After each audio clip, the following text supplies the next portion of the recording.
welcome to Catch Outdoors. I'm your host, Captain Rob Modes. This podcast is centered around the great outdoors, especially down this way in the most southern regions of the continental United States, the Florida Keys. So kick back for the next 40 minutes or so and get a taste of my Florida.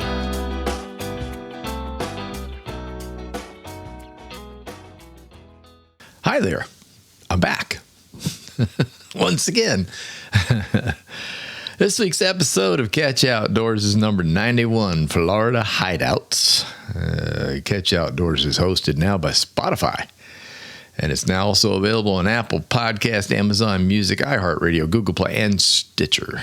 But first, some news, weekly fishing report. Okay, lots of stuff. Actually, I'm going to shift things all around just to make it more interesting, and now you have to listen to the whole thing instead of a piece. or I listened to my own podcast for the first time 2 days ago. I pulled one up and listened. I was hey, that ain't bad. You know, it's just like radio. You never listen to yourself. You just don't. Every now and then you'll go back and play something back or a segment back, and you go, oh, that was interesting. Oh, that was me. How interesting is that? So it's like I imagine I trying to imagine singers that perform, they do songs on a record, and then do they go listen to the record at home or not? I'm not sure. I made a decision after a talk with the wee wife. I'm going to make a change to the weekly podcast. As many of my listeners know, I hosted my own radio show over Fort Myers way on ESPN's local network. And I'm still really proud of that show and how it grew after taking the reins from Dino Hicks, who passed away from cancer. It's hard to lose a good friend. Really is. Dino was most certainly a very good friend. Lots of great conversations, and we raised daughters that were at the time the same age, 3, 4, 5, 6 years old on up. And anyway, I miss Dino. I ran the show for 13 years before moving to Fort Lauderdale. That was to follow my wife, Janelle, and her tourism career. And that proved to be a really good move, which led us to the Florida Keys, which proved to be an even bigger, better move. We both had that goal for a very long time, so we finally made it. I mean, heck, we met in Key West in I think it was 95. I don't want to get that wrong, get in trouble. And then kept the boat in Islamorada for years, so happy to be back down here. And I can't tell you how good it feels. I just can't. But I really missed radio. Well, some of it can be very restrictive. I mean, language-wise, of course, they have their rules, but,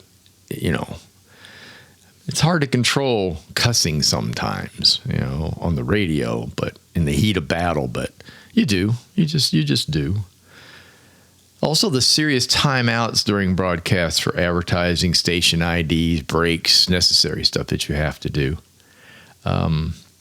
So when I revamped the podcast a couple of weeks ago, I had this idea basically of turning it more into like a little mini radio show, if you will. I'm working on this whole thing. All right. So it's still in the works. So bear with me. It's difficult to pick a subject and then do 40 minutes or 30 or 25 minutes of the same subject.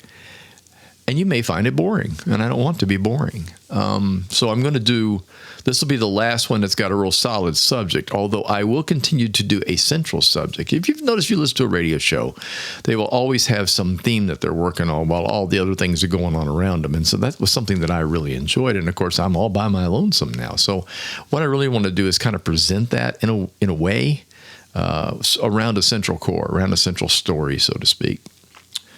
So drum roll. I've decided to make the podcast format more like a short radio show. Multiple topics, cover all things outdoors, fishing, statewide travel, water quality reports, other topics that just happen to pop into my head. That will not happen on this podcast. Well, some of it will, but I'm going to work harder to make it more of a streaming kind of radio show sort of thing starting next week. It'll also continue and have a central subject, like I said. So I don't want you to think I'm going to go away from that because I do think about stuff, and sometimes my brain locks on like, this is really interesting because I like all kinds of stuff. People that have known me long enough, I will do fishing as a core. I mean, that's it. Books, I love reading. Music, oh Lord, music. Music is probably a very close second to fishing for me. I've started playing much more guitar in the house. I started writing songs again, which for me is really wild because I wrote a lot of songs in the 90s. Some published, some copyrighted. It's and all of a sudden I just got this, man, I really need to write. Of course, when you're around the Keys, that sort of just comes naturally. You've got the Jimmy Buffetts of the world, and there are a zillion other beach performers and water performers, as I call them. Trop rock is what it's short for, but even Kenny Chesney. They hang in the islands, and it doesn't take much to get inspiration. It just doesn't. I don't know how you get inspiration in a city with smog. Well, you could, I guess, but I much prefer the beach and islands and things. So anyway, so I started back on that again. And I have a love for a lot of other stuff, flowers, butterflies, you name it. I mean, gardening, hiking, snorkeling, photography. I could go on and on and on. That's what happens when you get old and retire. You get a whole lot of great hobbies. So this is the important part. I love feedback. So please, if you have it, give it. As part of the change, I'll add segments, specifically cover certain subjects like fishing reports, tides, water synopsis, perhaps tackle ideas, the latest lure or fly. I'm going to try to mix all this in every week, not just like I'm going to do that and do nothing but that. So that's where I've gone. I've even toyed with the idea of doing useless information again. For those of you that are familiar with this, you know what that is. My wife gave me a book for Christmas years ago when I was doing the radio show called Useless Information. I started a segment on the ESPN radio show, and it got wildly popular to the point of where no one, if I didn't do it or didn't say it was coming, the phone would ring, that kind of thing. And heck, the new host, Debbie Hansen of my old show, has had to continue it or get run out of town. Sorry, Debbie. So she's had to continue the thing years later. I think that's a riot, but maybe, I don't know. I did it once. I don't know if I want to do it again. So anyway, there you go. We're going to start this episode, Catch Outdoors, episode 91, Florida Hideouts. First, who doesn't love a beautiful beach? Yep, lots of sunshine, miles of white sugar sand, aquamarine waters. I'm pretty proud of my second hometown of Clearwater, Florida. Voted by the readers of USA Today as the best beach of the South. Yay. That's cool because it is an absolutely gorgeous beach. So I'm there. I get it. Yeah, I was born in Williamsburg, Virginia, and by birth I'll always be a Virginian, but Clearwater is what I consider my hometown. I grew up there, moved there when I was 5. So that's just what I know. I visited Virginia a lot. There's lots of relatives up that way. Most of them have moved to the Carolina coast or to other states too, but in general, Virginia was the homeland. You went back there for Christmas and things like that. So there's lots of good memories, growing up as a kid in both places, but the reality is Clearwater was the spot. And it's where I learned to fish and sail and boat and became a beach boy. That's pretty much what it boiled down to, was Clearwater. What is a Florida hideout? Well, my definition's a place much smaller than a resort, and even bigger than maybe a seaside hotel, motel, or inn, but those count. And some places that are small call themselves resorts. When I look at it and go, that's not really, I don't want to be picky about this, but it's not the definition. To me, a resort means you have playthings to do on site, a couple of swimming pools.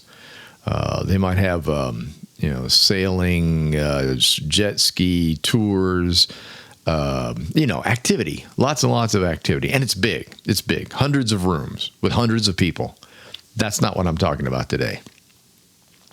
To me, a Florida hideout is a special place to visit where you can recover from a massive amount of stress, whether it be work, bad health, maybe even bad relationships. It's a getaway, an honest-to-goodness getaway where you can just sit and do nothing if that's what you wish. I'm talking about the non-resorts around the state of Florida. These places that have a place to sit in the sun, read a book, have a libation or 2 or 3, and relax. You wake up after the sunrise in some cases because you're sleeping in. That won't happen to me. I love sunrises, but that's another story. See, there's another one of those likes. But you will be around to watch that sunset. Just sitting on your butt for a week or two. It can be simply amazing. So here begins a list of places to stay and chill all around the state of Florida. I kind of culled this from some experiences and some recommendations. So I'm the first to admit that I have not been to some of these, and I admit that when I get to that point, so you'll know where I have been and what I'm recommending, et cetera. So on the Middle Atlantic Gulf of Florida, Middle Atlantic, right, coast of Florida, Gulf. Ooh, I've got those two mixed up. I'm not supposed to do that. People in the Gulf Coast call it the ocean over there. Usually folks from out of town say, look at the ocean. I'm like, oh, it's not the ocean. It's the Gulf of Mexico. And vice versa. Don't worry. I've gone to the Atlantic side and called it the Gulf by accident after living on the Gulf Coast for 20 some odd years. It's like, whoops. But anyway, the Middle Atlantic coast of Florida, there's this small town called Sebastian. And in the Sebastian area is the Island View Cottages. I've never stayed there, but I heard about it from quite a few fisher folks who tell me it's a great getaway. Clean, well-kept, award-winning. They have a boat launch area with a dock that can be reserved ahead of time for your stay.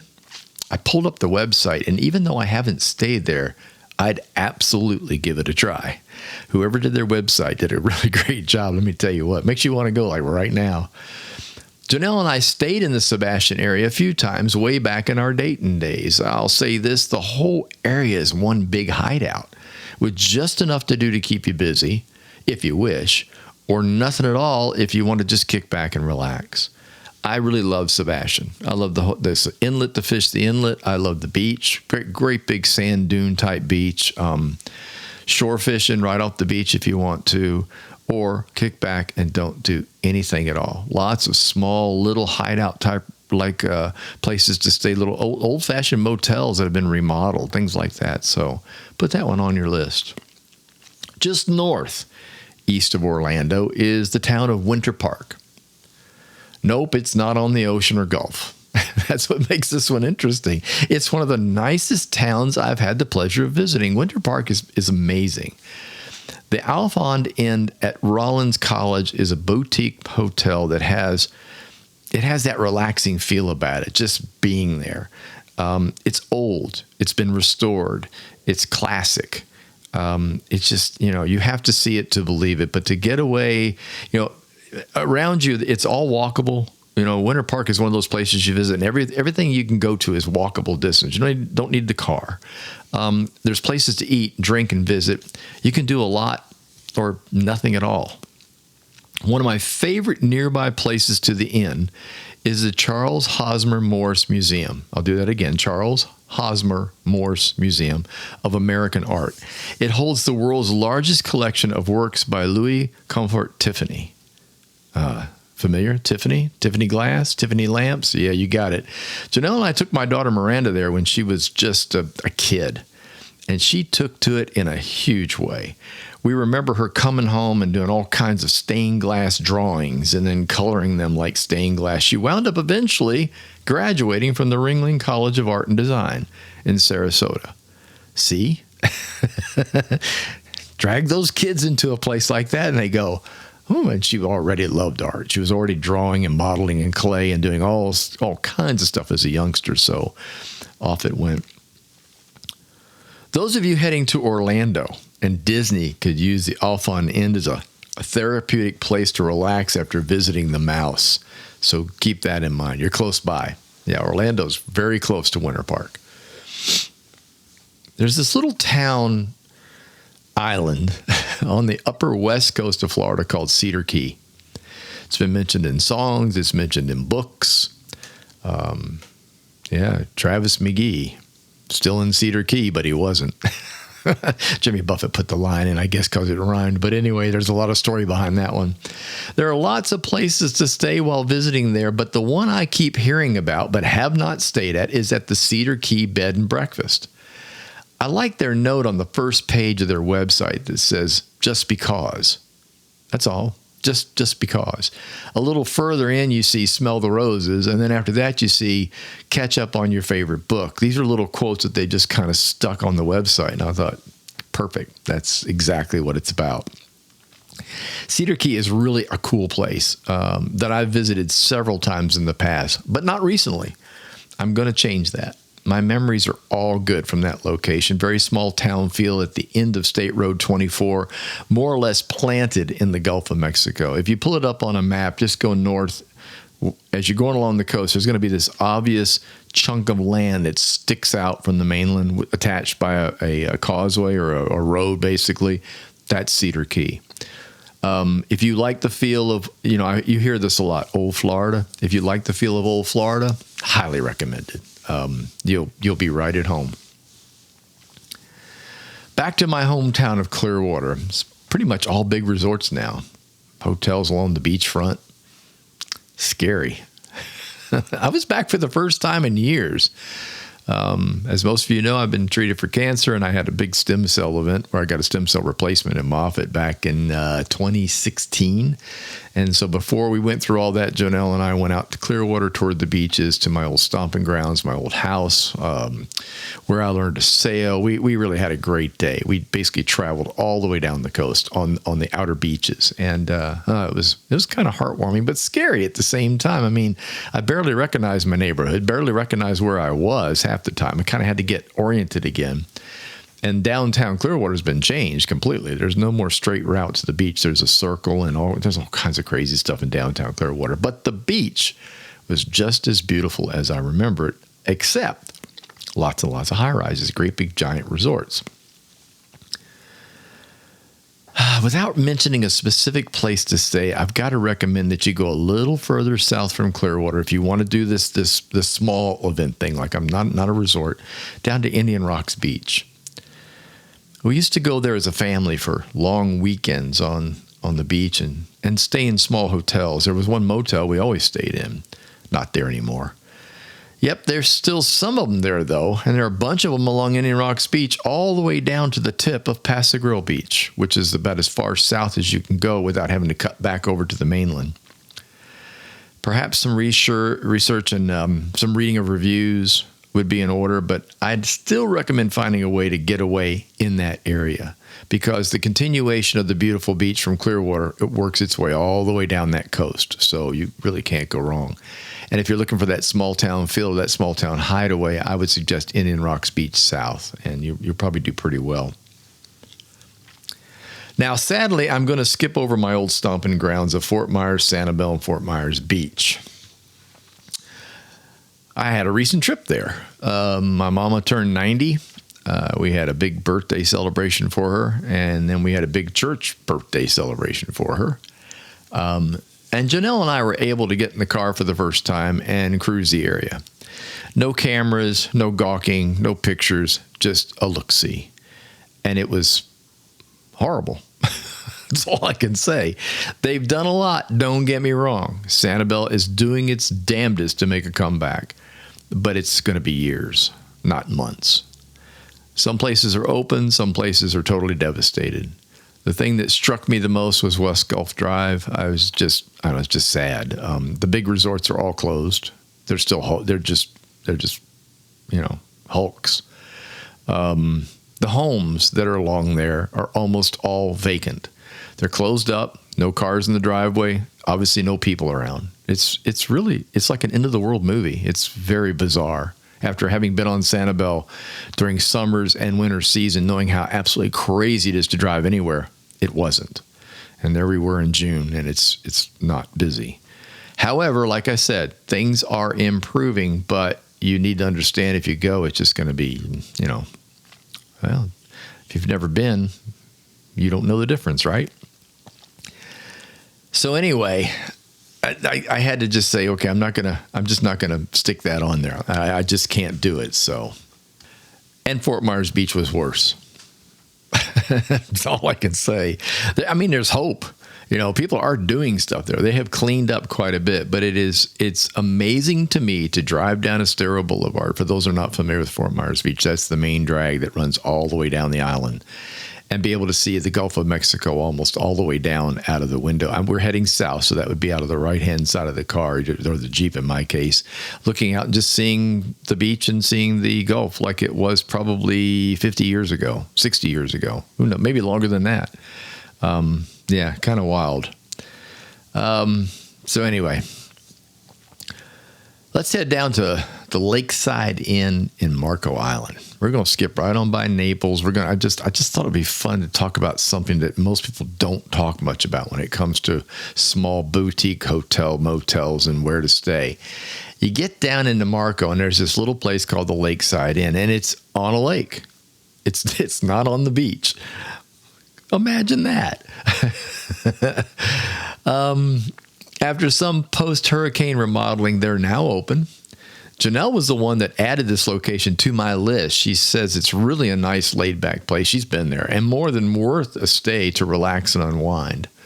Very much like the intro to their website says, we're nothing like the crowded high-rise chain resorts along the island beaches, but only a mile or so from all the same beaches and things everyone loves to do on Marco Island. True. So it's off the beaten track, but close enough to get to just about anything you want to get to, because Marco Island ain't that big. I mean, we're not talking a huge island here. This is a small island. But I went into the website and looked at it and thought, that's a place I'd love to try.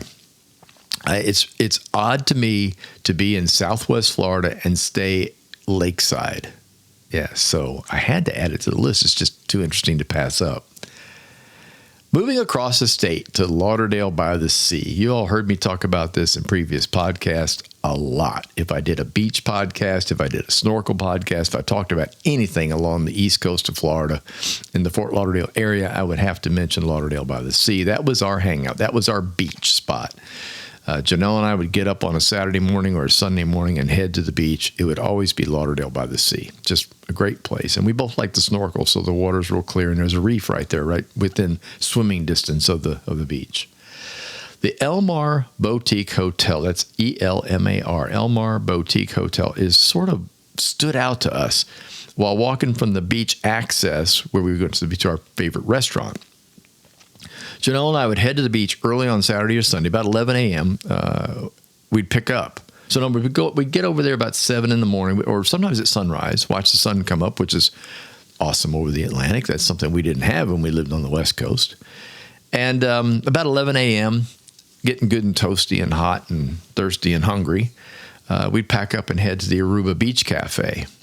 Right there in the heart of the beach area, the beach downtown area, if you want to call it that, of Lauderdale by the Sea. Good food, really good food. On the walk there along Elmar Drive was the really cool older style hotel. And that had been renovated, it had been maintained the original look. It had that old Florida kind of feel about it with the pool out front instead of hiding in the back. I commented many times that we ought to book a night there one weekend. Alas, we moved to the Keys. But, that's not sad. It's okay.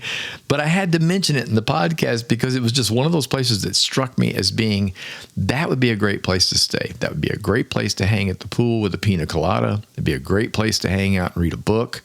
You're within an easy walk across the street, literally to the beach.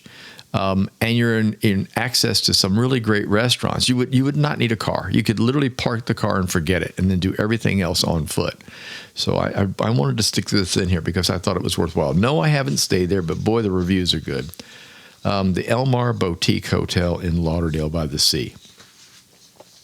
How about the most getaway of all getaways? Everglades National Park. Yeah, it's getting ready to open the brand new Flamingo Lodge and Restaurant this fall. I couldn't believe it. I guess a bit of history. Janelle and I were there for the 75th anniversary of the establishment of the park. We did that last, I forget when that was. It wasn't too hot, so it must have been October, November, something like that. But we were there for the anniversary. And while we were able to take a tour of the new lodge that's being built right now. It's supposed to open this fall. I'd have to say that if you want a serious getaway from the lights and noises of civilization, this is the place. Be sure to go to the National Parks website and check it out. Walking through it was amazing. They have turned it into small rooms, small suites. Some had a kitchen in them. They were really amazing. And the lodge will now have a restaurant. It's all part of the layout. A couple of tips from someone who stayed at the old lodge before it was destroyed by Hurricanes Katrina and Wilma. What Katrina didn't do to it, Wilma completely did in 2005. Mosquitoes are a real problem in the late spring, all summer, and early fall. As soon as the rains start, these aren't just any mosquito. Yeah, these are true bloodsuckers. These things are insane. So plan accordingly.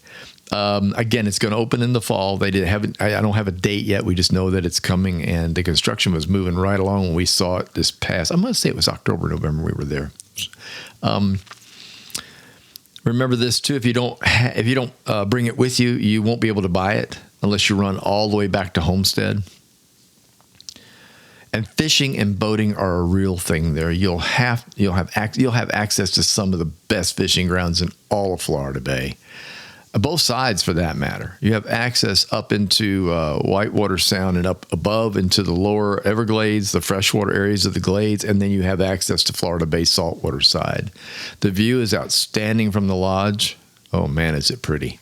It's going to be a place, and it's one of those things. I had to mention it because I was thinking about it, and then Janelle popped up and said, don't forget the Everglades. I'm like, oh, yeah, that's right, they're going to open. And if you're going to hide away somewhere and just hide, that would be definitely a place to do it. So I can't wait for it to get itself back open. 2005, that's how long it's been since that thing was destroyed. Janelle and I have some fond and scary memories from staying there. The mosquitoes we could tell you mosquito stories. That's the crazy part. But we were crazy enough to stay there in the off season. And you don't want to do that. Winter's a much, much, much better idea. And now on to the Florida Keys. We recently went to an art exhibit at a small boutique resort called the Konakai Resort in Key Largo. And I fell in love with that location right off the bat. I cannot tell you how cool it was. The Konakai, just Konakai, Konakai, Hawaiian. We have now planned to stay there sometime this summer for a night or two. Beautiful location with a pool on the water, man-made sandy beach, kayak launch, kayaks for you to take out that are part of the property. It's just, the view is great. It's looking right out across Florida Bay. It's beautiful. I can't say that I could recommend it anymore. Hammocks. Yeah, got it. Hammock to kick back in and read that book I've been talking about. The pool area is really pretty. Nice swimming pool. And you'd have no idea it's there if you drive by on the road. Up in Key Largo, you go down the main drag, doing US 1 South. Would be on the right-hand side of the road. You have no idea that it's there. That's what I loved about it. You pull in through the trees, pull in through a parking area, and then all of a sudden, oh, look, there's this little hidden boutique resort hiding in the back. So be sure to check that one out. I'm often asked about places to stay in Key West, but not too often asked about the quiet places to stay in Key West. It's usually the question revolves around, what's available that's not real expensive? Nothing. No, I'm just kidding. There are some less expensive. Let's use that word. Key West is just Key West. I mean, everybody wants to be there. And there's a reason for that. It's a lot of fun. It's a great place to hang out. And it's got a lot of things to do besides drinking on Duval Street. There are lots of historic sites to visit. Heck, there's a fort. There's 3 forts to be technical. I don't know. I love going there. I really do. It's just one of my places and has been for a very long time. Where do you stay in Key West? Someone says, if I want it to be quiet, if I want to stay away from stuff. Oh, now that's a trick. The simple answer is stay away from Duval Street as best you can. Also away from the hotels on the far east end of the island, as well as the ones on the Sunset side. Well, that doesn't leave much, does it? Because the island's only 4 by 2 miles. So you got this kind of dilemma. If you go way out on the western side where the Sunset stuff is happening, that's really crowded. There's big resorts there. I mean, it's pretty much what you expect to see in any resort-style town. And especially at the base of Duval, that's at the north end of Duval. If you go east, you have all the more inexpensive hotel chains, you know, the Holiday Inns, the Marriotts, and all the stuff that goes with it. And that's fine. Shopping's good there. There's a shopping center with grocery stores, things like that. Lots of stuff to do. Marinas, jet skis, the whole bit, whatever you might want to do. Great big beach. You know, Smathers Beach is out that way. But it's not the quiet place. So there are lots of hideaways, and I'll cut right to the chase. My longtime favorite is the Douglas House. It's located just off the southern end of Duval. By the time you get that far down Duval, the bars are done. They're gone. They ain't there. It's little shops, mostly art shops, things like that, T-shirts, stuff like that when you get down to the far southern end of Duval. No, people don't generally even walk down that far. It's as far from the bars as possible. I started staying there when I needed a break from the cities of Miami and Fort Lauderdale back during my banking days. It was my hideout. I would simply, what I'm talking about today, hideouts. It was my way out of the city. I would get in my truck. I would head south all the way down into the Keys, head to Key West, go to the southern end of Duval, park my truck, unload at the Douglas House, and then commence my party animal tricks. Not really. I was pretty laid back. I like to watch people. And man, you can't beat watching people in Key West. You just cannot beat it. But in the evening, I wanted quiet. I wanted to sleep. I wanted to be out of the way. And the Douglas House has a series of small swimming pools that are all attached to each other. It's adults only. I love on the website, I was looking at it recently, and it said, only children over 18 admitted. I just thought that was hilarious. I was like, yep, that pretty much sums it up. No groups. They do not do groups. They do not do weddings. They don't do graduation stuff. 6 people max in a group. That's it. That's pretty much a family. So there you go. Over the years, Janelle and I have stayed there with friends, and it's always been a pleasure. It's going to have to renew my association with it soon. I'm going to have to get back there and just do it again. I mean, even after seeing the website again, I'm like, gosh, I got to get back to the Douglas House. Like, maybe in a week or 2. Well, there are a lot more. Since I love Florida, I stayed in many, many resorts, bed and breakfast places, small inns. I've made it a point to only do a hotel when I have to. And that's basically for business or for medical reasons. Wherever it is in Florida, that's pretty much what I'm up to. I mean, there's nothing wrong with the hotel motel system. There's nothing wrong with staying in an 8-story, 10-story, 12-story hotel, especially to beat the prices. But if you really want a true getaway, it's best if you kind of keep it small. Now, some continuation of news. Speaking of booking hotels when I have to travel, most of it's not on business anymore. It's mostly for medical reasons. I recently got some really good health news. I'm just going to pass along to listeners. My cancer is still undetectable, and I've been okay to do less oncologist appointments. You have no idea how happy that makes me. Those of you that have dealt with cancer do know how happy it makes me. Moffitt's now going to do a Zoom telemedicine hookup with me twice a year, so every 6 months. That means no bi-yearly trips to Tampa anymore. Boo-hoo. Once you get in the Keys, you don't want to go anywhere. So I'll just be honest about that. Also, my doctor at Moffitt has approved bi-monthly blood and health checkups with my oncologist in Fort Myers. So I don't have to go every month to Fort Myers. I go every other month now. Unfortunately, not next week. I got to go. But after that, it'll be every 2 months. So that's a big plus, people. I've been dealing with this crap for 8 years now, so it's nice to see headway, and I keep doing what they tell me to do, and I keep behaving myself, so hopefully it'll keep working out. Here's the latest fishing report. I see you waited a while for this one, didn't you? I hit backcountry early in the week after planning a trip to the Atlantic that Mother Nature said, nope, not today.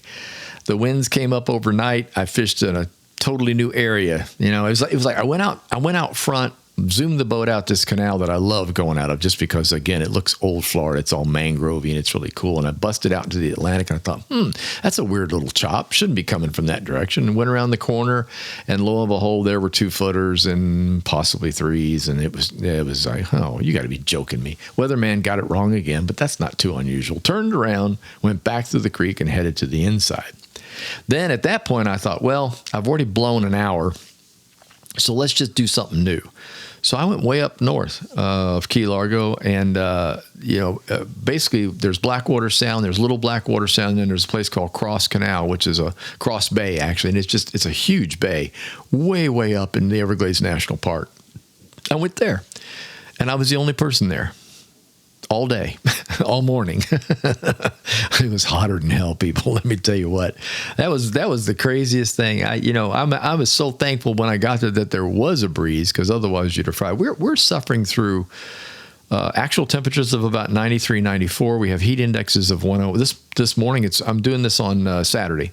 Heat index of 108 today. We didn't even go fishing today. We're like, no, we're not going to deal with this. It's unbelievably hot. So hopefully things will cool off soon. So I went up to the new area, and I caught a really nice mix of small fish. Nothing too spectacular. I got one mangrove snapper for dinner. Sharks, some big barracudas. I love catching big barracuda. They're fun. And lots of other weird little stuff.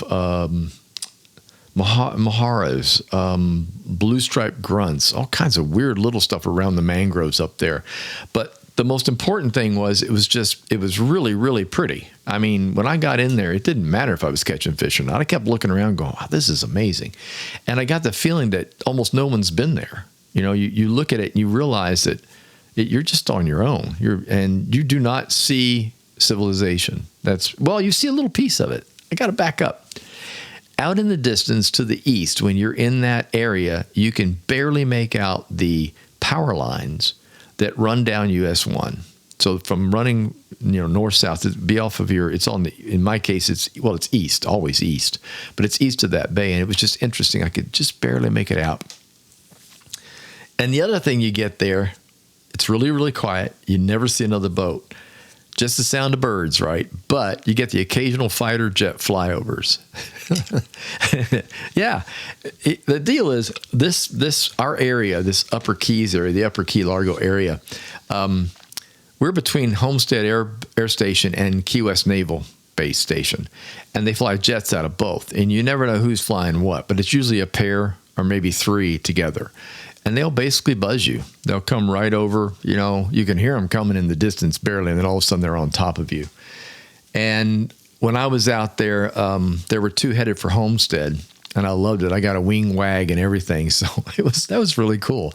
And then they kicked the afterburners on as they left the area. So I got a little mini air show. I'm hoping to get out in the ocean in the coming weeks. Just have to wait until the summer weather sets in and things calm down. We're having the most amazingly weird weather right now with heavy overcast, and then the sun will come out, and then it rains and thunderstorms, and then it blows, and then it gets really calm for 2 days. And the sky does not look like a Florida Keys sky. It's not the blue sky with the puffy white clouds.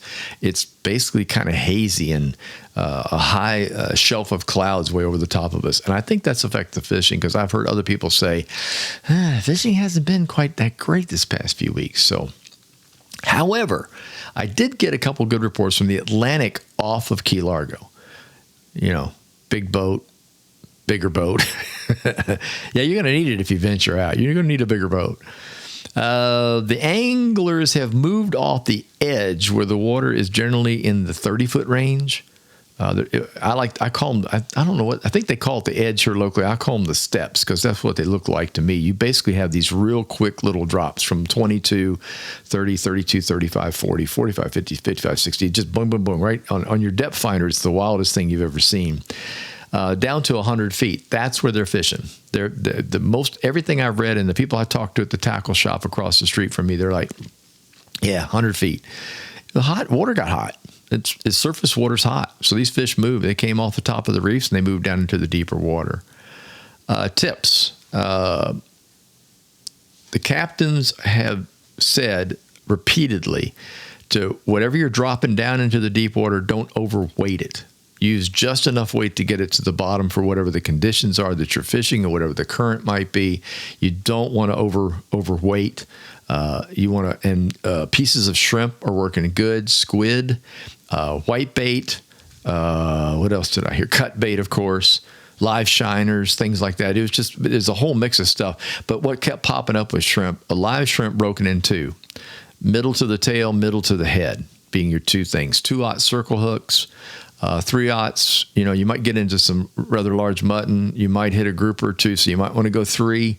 But think light tackle, which I found interesting. You're still going to use a fairly hefty rod in case you get something serious, but you want your tackle side of it to be lighter.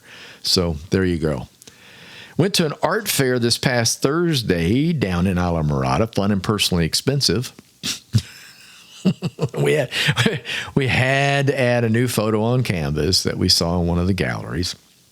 It was too pretty to pass up, so we had to make some more room on the walls of the house. I'm going to give her a shameless plug here. Emma North Mish. Now, I don't know Emma's last name. It's North Michigan. Okay, so Emma North Mish, M-I-C-H, photographer, travel lifestyles brand. She's got a website called emmanorthmitch.com. There we go. I'm looking at her card. Beautiful stuff. Basically, she does photographs and sells them online. Really great keys photos. Very dreamy, cool stuff. But she also does some more expensive ones on canvas, so they look like paintings. And we picked one of those up and just, it's Tea Table Channel. For those of you that have been to the Keys a lot, you know what Tea Table is. You know what it looks like. It's like a little mini causeway with palm trees lining it. It's very highly distinguishable from everything else around. We walked into the gallery. I walked over and Janelle did one of those, because, man, it just struck me. We walked away and came back and bought it, and it's hanging on the wall at the house. I love it. Absolutely love it. And she does a great job. Great job. That's why I wanted to give her that plug. Let's see. What else? We went to the Square Grouper that evening and had a wonderful dinner. Grilled wahoo over rice with veggies. Never a disappointment. Yum, yum, yum. And one last thing, just a heads up. Family fun. If you're in the Keys for the 4th of July, which is nuts down here, I'm just warning you, the 4th falls on Tuesday, so maybe it won't be quite as crazy when it falls on a Monday or on a weekend. So food and fireworks, Tuesday, July 4th, 6 to 10 p.m. at Founders Park in Islamorada. That's at mile marker 87. Parking is usually a problem, so you want to get there early enough. People park out on the street, plan to walk, put your tennis shoes on because you're probably going to have to hike a mile to get to the park if it's what it usually is. It should be a lot of fun. I am looking forward to a great fireworks show out over the water. I am toying with the idea of taking the boat and putting it in and then riding around to the park. It's kind of a haul from here for us, so I think we'll probably just drive down and do the walk. But I wanted to let you know that. So July 4th, Tuesday, July 4th, Founders Park in Islamorada, 6 to 10 p.m., fireworks. Thanks so much for the notes, comments, great questions via email and text. Keep them coming. If you enjoyed listening to my podcast, please tell a friend. Leave a review. Don't forget to subscribe to the channel. That way you get a little notification when something new has just happened. Catch You Outdoors presented by Little Old Me, Captain Rob Mody's. Facebook page is Catch You Outdoors. Website's catchyoutdoors.com, where you can find all the previous podcasts and a schedule of what's to come. Until next time, get outdoors and enjoy.